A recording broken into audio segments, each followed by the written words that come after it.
Swayam Prabha. Digital India. Educated India.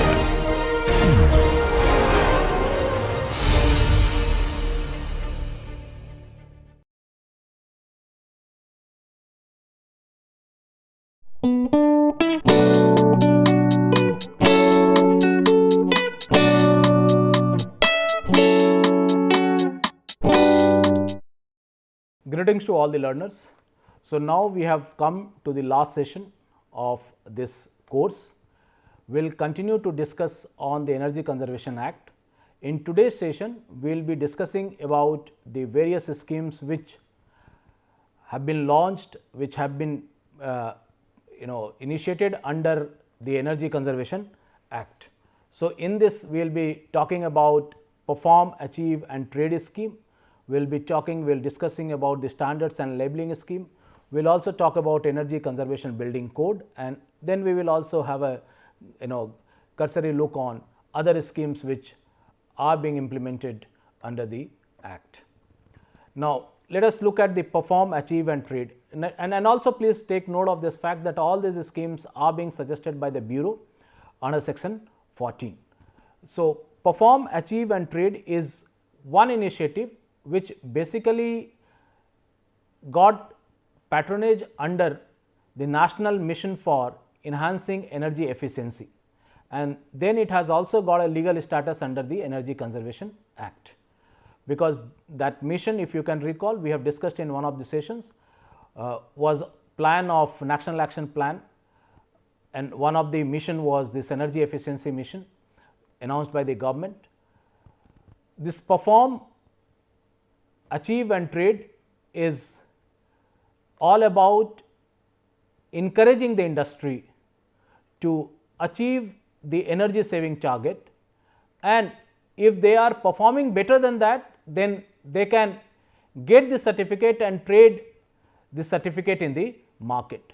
So, the Act empowers the central government to implement this scheme, perform, achieve and trade scheme. What is the scheme? A scheme is all about targeting the large intensive industries, the steel industry, fertilizer industry, which are basically the industries where huge amount of electricity is being consumed for operational purposes. So, the idea is that to encourage the industries to use the electricity in an efficient manner, so that there shall be reduction in the cost, and at the same time they can perform better and then get the necessary certificate which can be sold to the industry which is not meeting the standard laid down. So, this energy consumption norm and standard, this is to be prescribed by the ministry in consultation with Bureau of Energy Efficiency, that what shall be the consumption and norm for an industry. So, Bureau of Energy Efficiency, they do it at the national level, overall framework they lay down, and then state designated agency, they plan it at the state level, and they do it at the state level by also providing technical support to the designated consumers.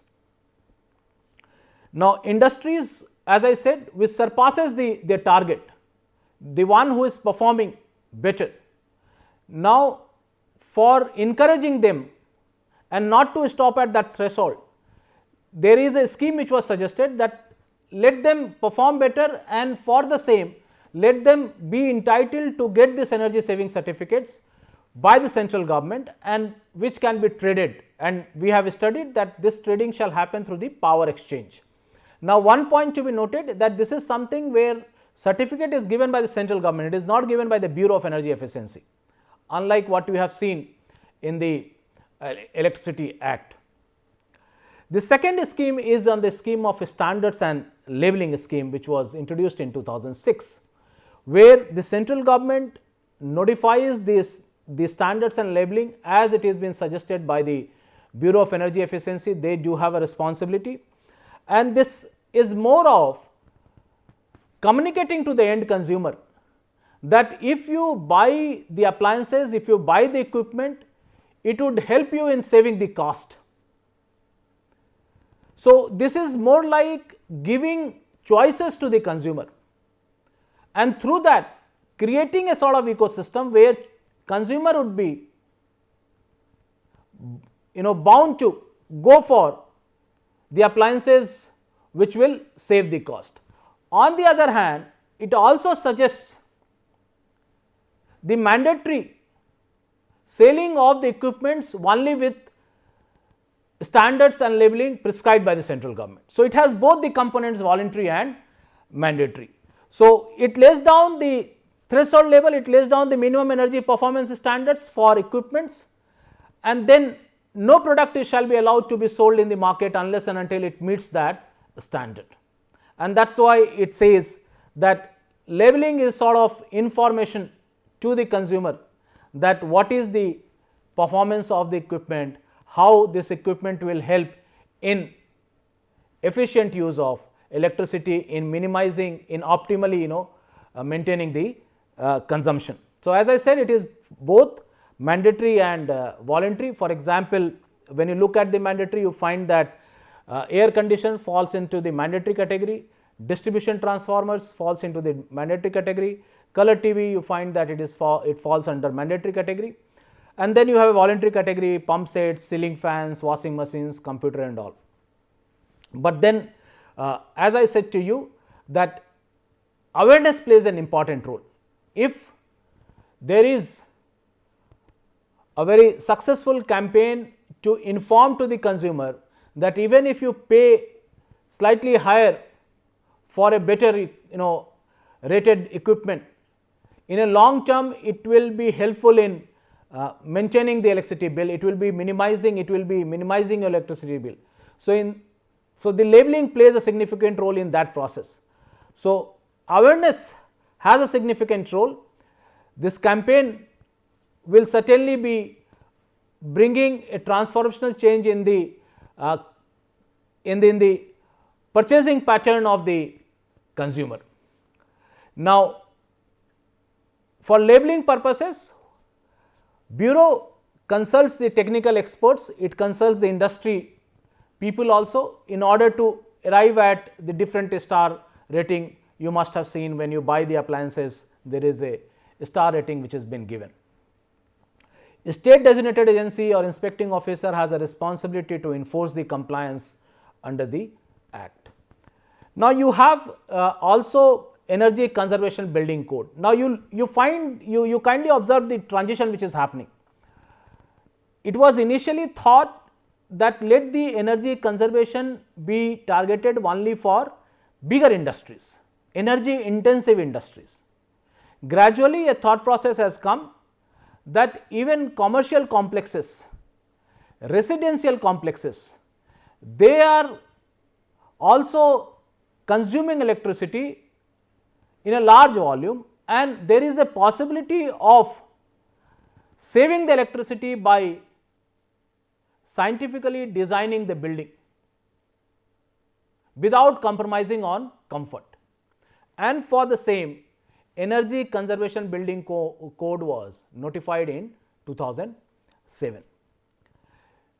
A building energy is when you look at the energy consumption by the building, it is generally been seen that how the light is being used, how the fans are being used, how the air conditions are being used, and also it has to do with the office and household appliances, how it is being used. Apart from that, it is also to be seen that what kind of load factor which is there. A connected load of 100 kilowatt or contract demand of 120 kilovolt ampere and above is to be seen that those building is there for the commercial purposes, and those buildings need to follow the building code of 2007. It is the central government which comes up with the building code in consultation with the bureau. Earlier there was a national building code. Now it has been attempted that this conservation code should also get integrated in that. So building code is for the commercial building, and then it is suggested that whatever threshold is been prescribed it can suitably be altered or modified considering the climatic conditions of that region. We know very well that India is a country with a different topography. We have in the in the western part we have the desert. In the eastern part you find a good amount of rainfall. So, considering this topography, it has been suggested that suitable amendment can be done in the implementation of the code, and the similar power is also been given to the state government, that they can also amend the code considering the climatic and regional requirement. Now, state government play a significant role in compliance with the code because they do have a power to coordinate, regulate and enforce. Now, here as a law student you would also acknowledge the role of third tier government, municipal corporations.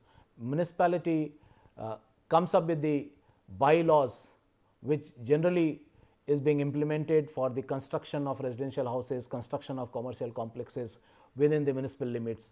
So, if this energy code is getting integrated in those bylaws, then it is getting extra legal backing and implementation would become more robust. In fact, some of the states, they have already made this mandatory. Implementation of this made this implementation of the conservation code have become very mandatory.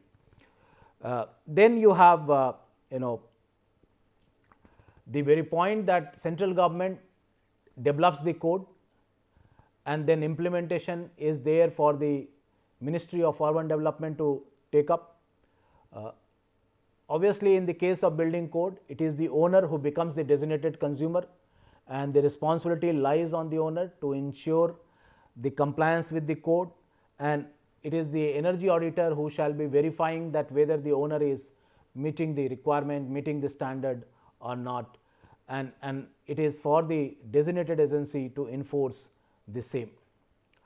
In 2007, first code was introduced for new and large commercial spaces to be made applicable for both government as well as private buildings. It was done for both, and I have already indicated about the connected load or the contract demand. It has been lowered down so that good number of buildings can be covered. In June 2017, this 2007 code was modified, and it has been suggested that new buildings should able to demonstrate minimum energy savings of 25% compared to the conventional one.